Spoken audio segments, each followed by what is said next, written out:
Hi, so this week was chapter 13, the case of uh, ethics in immersion journalism.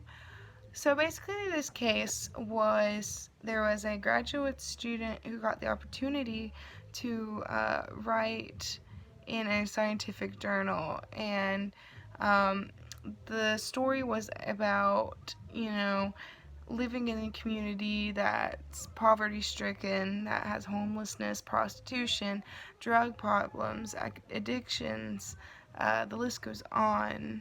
And in immersion journalism, usually the journalist will lie and kind of pretend to be a part of this community in order to get the story.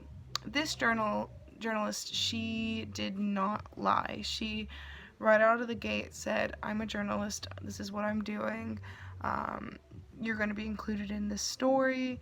She would let her interviewees, go through what she was writing multiple times. She changed their names.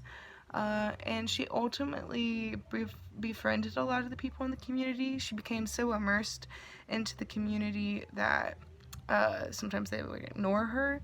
And at first, people didn't understand why she was doing this.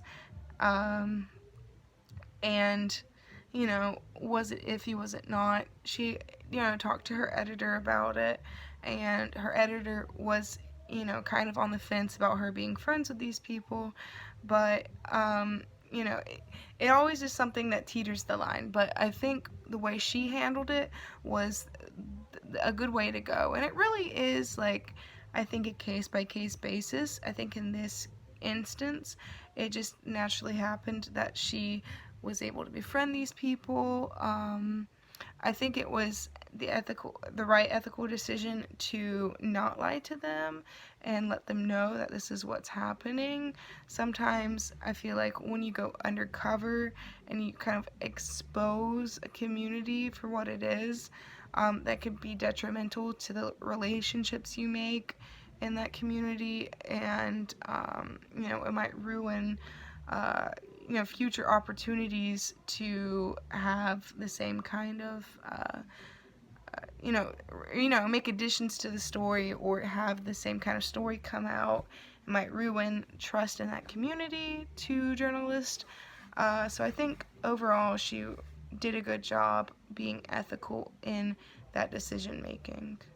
Um, yeah, she did witness crime, and there was kind of ethical things here and there that were iffy, but as far as the crimes, she knew that the police already knew about what was happening in the community, and it wouldn't be anything new to them, and they really wouldn't take any action on the things that were happening anyways.